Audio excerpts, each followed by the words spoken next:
იცი რა არის?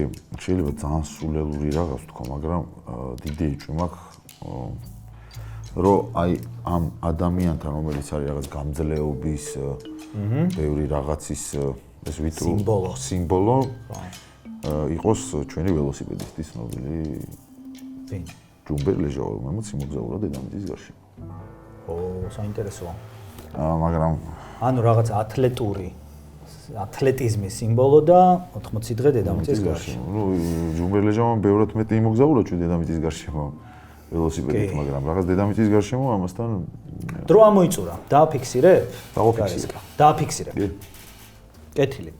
მოიხსენი ხურსასმენი დააფიქსირა ყოველ შემთხვევაში თავისი ვერსია, დაინახა შეიძლება ვიცი რა ვერსია არის? ვიტრუვიუსის. არა, თუ არასწორია. კი, ვიტრუვიუსის. თუ არასწორია არ მეთქვი, ხო? ხო, რა თქმა უნდა, რომ არ გამოგირიცხო, იმიტომ რომ იქნებ იგივე თქვა. არა და ეს ადამიანი თავის ყველაზე ცნობილ ფოტოზე ზუსტად ესე დგას. არ ვიცი რომელ ქვეყანაშია ეს ფოტო გადაღებული, მაგრამ ეს არის ჯუმბერ ლეჟავა.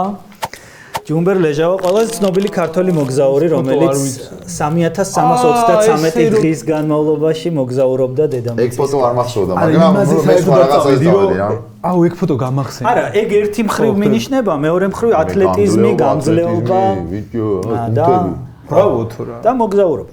3-0? 3-0 ხდება პირველი რაუნდის შემდეგ და კაი თამაშია, ბიჭო, მაგრამ